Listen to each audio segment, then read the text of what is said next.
Is in 2 days. The host team still doesn't have their starting quarterback. Steelers waiting to hear if Aaron Rodgers is coming back to play with no deadline in sight. Their general manager, Omar Khan, spoke yesterday about how this uncertainty is affecting their draft process. Still evaluate it.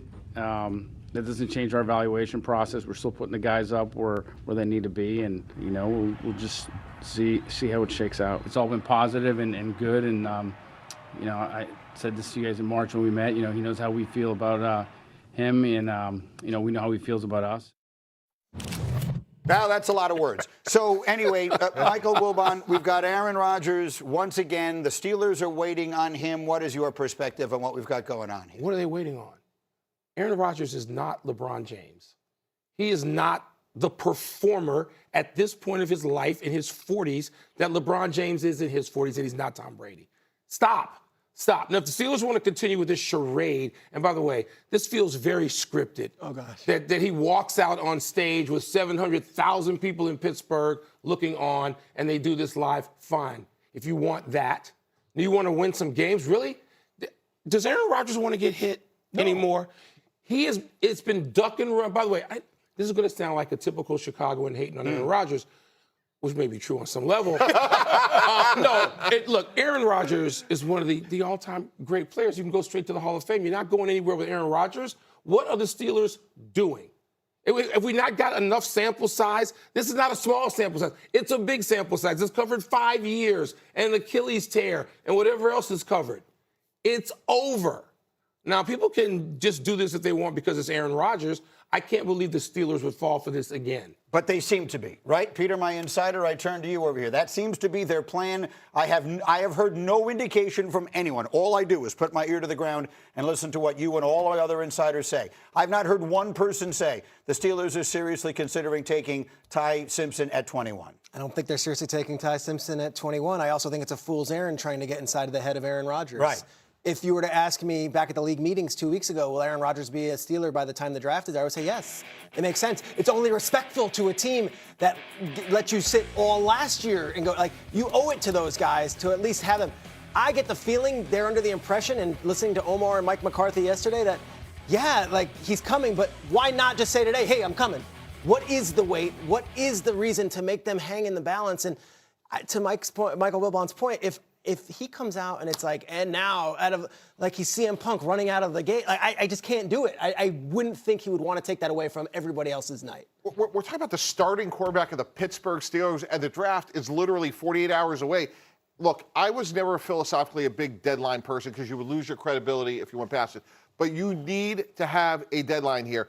You have the 21st pick, you have Will Howard, and you have Mason Rudolph. And by the way, you have a left tackle who has a bad neck in Broderick Jones. You absolutely need to know, if you're the Pittsburgh Steelers, Aaron Rodgers, are you in or you're out? There's no other information you need, as you mentioned, Mike and Peter, in terms of the season's ended, you take some time off. Are you in or you're out? Because if I'm the Steelers, I am taking Ty Simpson at 21, and I am moving forward. Like, you need a starting quarterback. This is the Steelers. Their owner came out in January and said, we are not rebuilding. We're going to compete every year.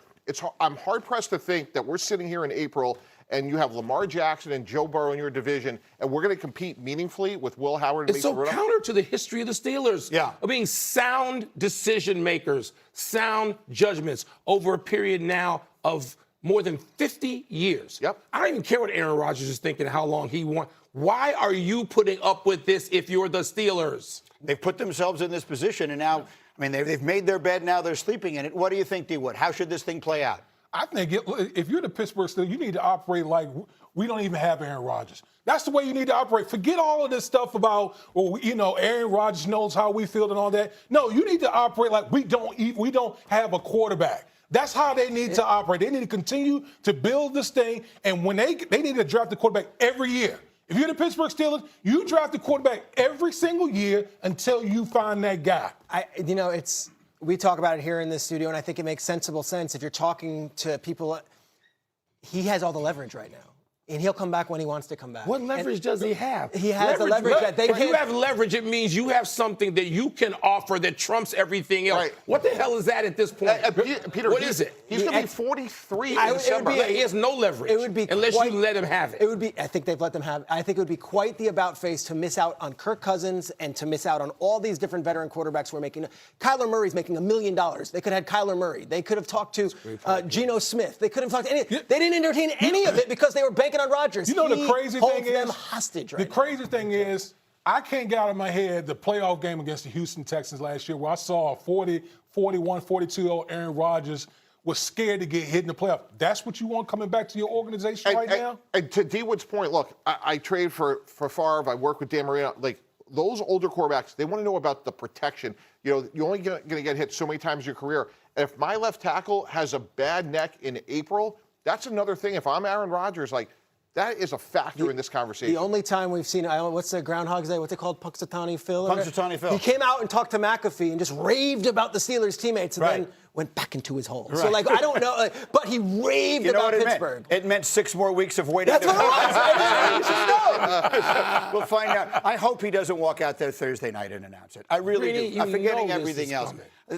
That would. It's so Look, orchestrated. this is a night that is about those 32 young men and their families, and they've worked their whole lives for this moment. It should be about them. I hope. Whatever else plays out here, I hope that's not what winds up happening. We'll go back to the Knicks and Hawks in just a mockball squad ready to go today. And let me get the group over here. Peter Schrager, we're going to play a game called 2 for 1, centered around teams that have 2 picks in the first round. Let's start with Dallas. The Cowboys are at 12-20. What should we be expecting from Jerry Jones's team? Greeny, it's a numbers game. They need a defensive player. You're looking at Mansour Delane right here. This is the top corner in the draft and potentially the only corner that will go in the first round on Thursday.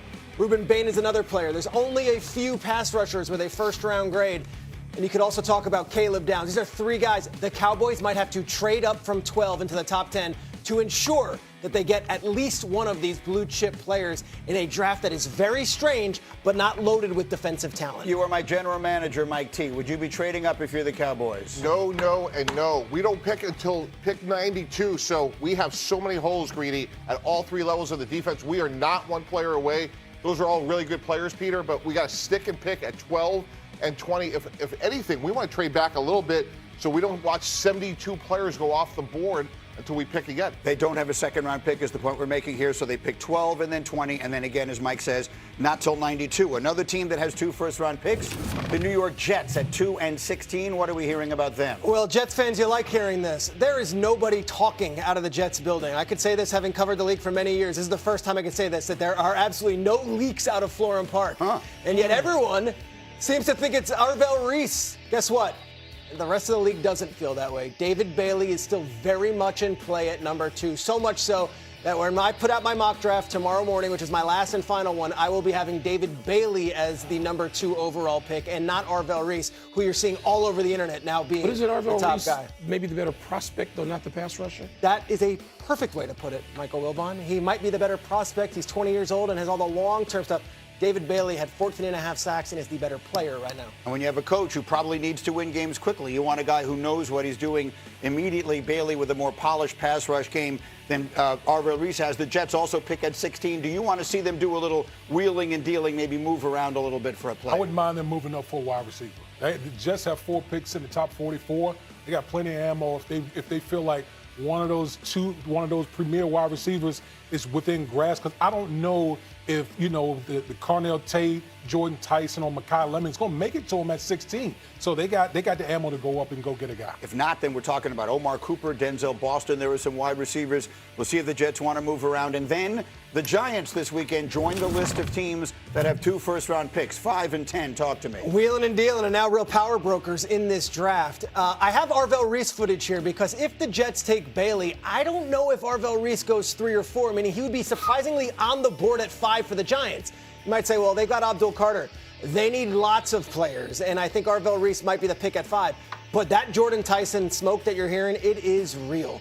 Joe Shane traveled all the way out to Arizona last week for that workout. He took him out to dinner in Arizona. They went to a restaurant called Uchi. I have the restaurant details, folks. That's how much I'm plugged in on this. That love is real. You don't do that 6 days before the draft if you don't really think Jordan Tyson's a possibility. I would think he's very much in play at 5. And if he's somehow still around at 10, very much in play at 10. You're worried about it, though, Mike T, because of the injury history. Right, and there's a great axiom that applies here. Malik Neighbors has all the ability in the world. He is hurt right now. You don't want to get another player at the same position who has durability concerns. And when you look at the data over 20 and 30 years, the one predictor is if you have durability concerns in college and now at a skill position where you're asking them to play 17 games, I would be very concerned that you would have Neighbors on one side coming off a big injury with Jordan Tyson, who has great ability, but his one concern is durability. I would look at someone like Cardell Tate for the Giants. What you're looking at defense and John Harbaugh putting his imprint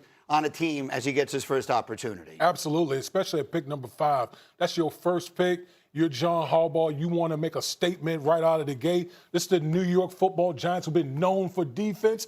I want to get a green dot linebacker in the middle of that defense. Sonny Styles makes all the sense in the world at that particular spot for John Harbaugh. Why not Styles and Downs?